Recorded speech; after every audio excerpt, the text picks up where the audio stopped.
Hello, my name is Kiriath, and today we're going to take a look at a couple of things. We're going to have a look at the Sisters of Battle Rhino, the first painted vehicle for the Sisters of Battle, and we're going to do that first because, honestly, it's not really 100% positive, my opinion on this thing, except it also kind of is at the same time. It's a bit weird. You'll see what I mean when we get to it. And we also have a new plastic Incubi. There's going to be a plastic Incubi set for the Dark Eldar. Oh, it's making me happy. Psychic Awakening seems to just be bringing out a bunch of updated Xenos sculpts.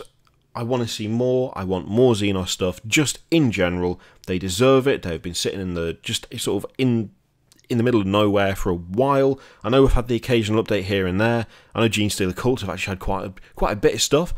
But compared to Space Marines and then the massive update that Chaos got and then more Space Marines, the Xenos are still very much the red-headed stepchild in a way, slightly neglected.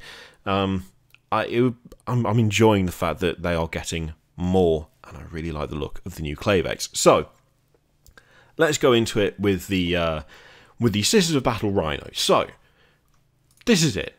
I mean, well, there's two of them. We'll have a look at the other one in a second, but this is the Sisters of Battle Rhino. Now, as a standalone thing, taking into account nothing from the past, so to speak, I do quite like it. It's not overly complex. I would have maybe... No, that's not fair. I would like to see a bit more complexity, a bit more ornamentation. Sisters of Battle have got quite a gothic feel to them, which you could quite easily exploit with vehicles, and I don't feel that it's been exploited quite enough with this one.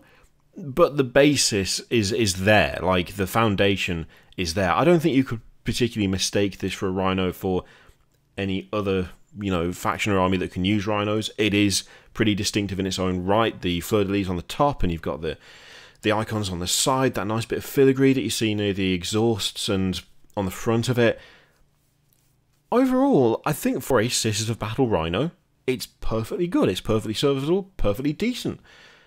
There are adaptations on it that make it clear as to who this belongs to, who it is transporting, and I think that's genuinely important when you are looking at a chassis that is as prevalent as the Mars pattern Rhino. The problem that I have, and the thing I don't like about it, and the thing that is making me actually quite disappointed in this thing, is the fact that it is a Mars pattern Rhino. Because that's not what I thought we were going to get. I thought we were going to get a Deimos pattern Rhino. Now, that pattern Rhino is the one that has the circular hatches on the side. It's a bit more angular on the side. The back sticks out a little bit more. It has a different shape to it. It looks considerably different to the Mars pattern. And the reason I'm disappointed is because that's what I thought we were going to get, and we didn't.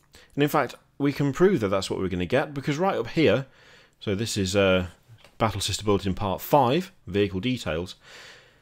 The iconic vehicles of the Adeptus Sororitas, the Immolator Exorcist Rhino, all utilise the ubiquitous Rhino chassis. Some of these vehicles are based on the Mark I Deimos pattern Rhino standard.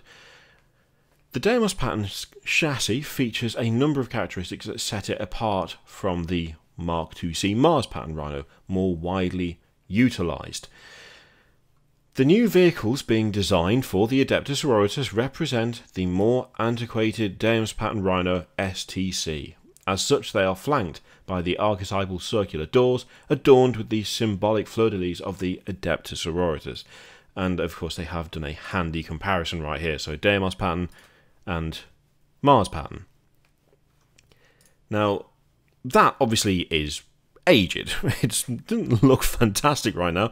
The detail is a little bit low, and to be honest, that particular model has maybe not aged that well. But an updated version of that, with the gothic feel of the Adeptus Sororitas would look class. And in fact, the stuff they showed off looked good. So, I mean, the portal there, that hatchway it's complex and a bit over the top, but I quite like it because of that. The fact that the Deimos doesn't have the coverings over the exhaust meant that they showed off that. A brazier-style exhaust, which, again, I really liked. The panels on the front with these little kind of, statue... what's it called? I can't remember what it's called. There's a particular name for that, like a little nook that's got the statue in there. I I really liked the idea of that. I mean, it's obviously very excessive, it's very over the top, especially for a Rhino of all things, but it's very Sisters of Battle to me. And then when we get to the hatch on the back, again, it's just so much more than we got, because I was expecting right up until this point really to see some sort of Deimos pattern Rhino that had all of these embellishments, all of this like gothic stuff attached to it, and we didn't get that. We got a Mars pattern that has a bit of that, but it's nowhere near as detailed, it's nowhere near as intricate, it's nowhere near as involved as the stuff that we saw in that first preview. And honestly, the fault is mine, because all of the stuff we've seen in the previews, up until we started seeing painted models, obviously, it's stuff that's work in progress. That's part of the thing that they talked about. It was showing off stuff as it was being sculpted before it's finished. So, you know, to decide, yes, that's what it's going to look like, and get your hopes built up based on that, maybe not wise. And generally speaking, I try not to do that, but it really captured... I don't know, it just captured my imagination a bit, the idea of that. And so the end result, whilst it is a perfectly good Sisters of Battle Rhino, and there's another picture down the bottom here, which I actually like a lot more, to be fair, it's not the Rhino that I thought we were getting. And I can't help but be a bit disappointed about that, you know? I do actually prefer this one. I mean, the addition of the kind of parchments off to the side on the exhaust, I think adds quite a bit. I like the inclusion of the sword on the top, and... to be honest, this is one of the few vehicles where I think I would see myself using one of the models that kind of sticks out of the hatch using the pintle-mounted gun. But much though I like it, and much though it is absolutely fine for a Sisters of Battle Rhino, and there's not really that much to complain about in terms of the design, it's not that, you know? And it's not that, and it isn't that, and it isn't that. Which just makes it slightly disappointing to me. But what are you going to do? That's what we've got, and there's nothing particularly wrong with it. So the bits that are on there that I do still like. It's just not quite what I was expecting to get in the end. To be honest, we may well have seen images of their stuff already that I've missed somehow, and so my disappointment could have been assuaged a little bit earlier. But in terms of the reveal now, perfectly good Rhino. I was just hoping for something a little different, is all. Okay, so let's go on to something a bit more positive. You remember these lads, the Incubi. They are good sculpts, to be fair. I do like them a lot. In fact, I think the Dark Eldar range as a whole, I don't think there's really particularly a bad model in there. Pretty much everything in it I quite like. There's a nice level of detail, they have a very distinctive look. It's an army that I've toyed with the idea of starting so many times, but I am just not convinced that I would be able to paint them well enough to make it worth it. I don't think I would do a good enough job, to be honest. Slamming a load of rust and wash all over a big chunk of metal on legs is one thing if you're going for a stylized approach, which I do with my Dreadnought army, but this requires a finer hand, a lighter touch, I believe, and I am not the person with the lightest of touches, frankly. There is a new version of this, though, the Klaivex, and they've kept it nice and faithful. And I like it a lot. I really do. I think in terms of bringing an older sculpt up to date, it's the same thing with the Howling Banshees. They've not massively over-adjusted it. They haven't faffed with it. They haven't mangled it. They have just taken all the things that work from the previous versions and just made it in plastic, which is exactly, I think, what you want with quite a lot of the Eldar and Dark Eldar stuff. Just needs that update. It doesn't need to be massively redesigned. It doesn't need to be rebuilt from the ground up. You just need to look at the old one and go, okay, let's take that and let's make it again in a better material with some of the techniques that we've learned since those were made. Let's do it. And then as a result, you get that.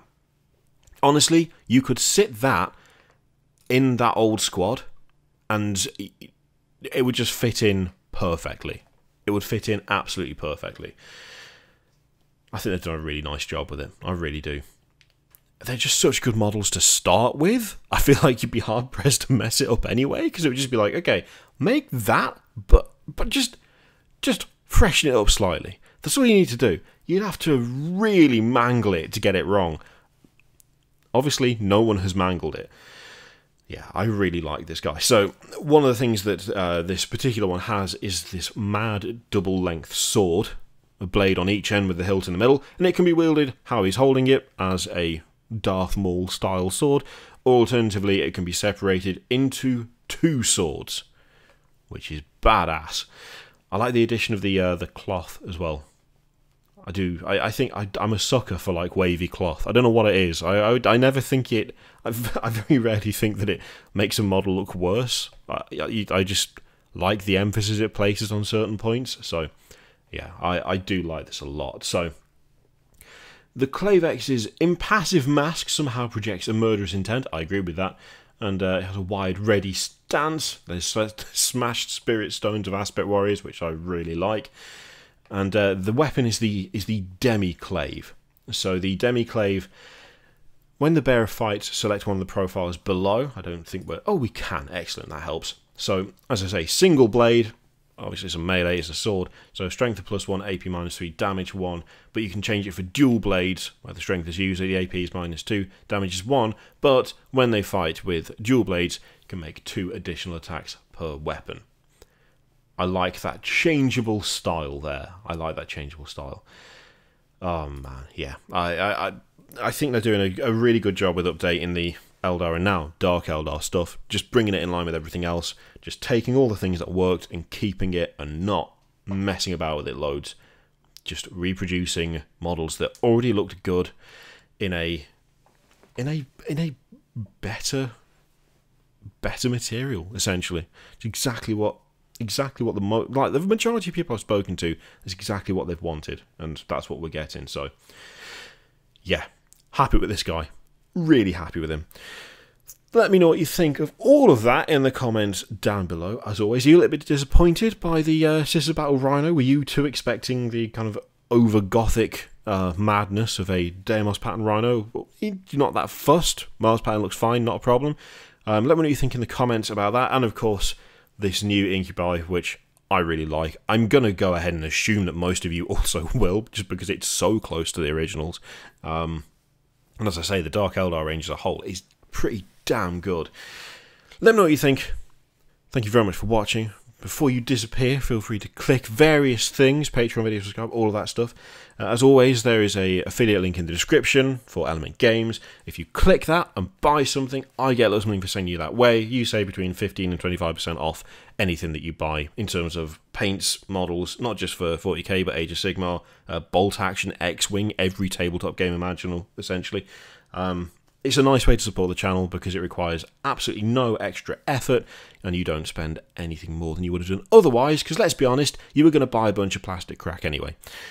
Thank you very much for watching. I'll see you next time. Toodaloo.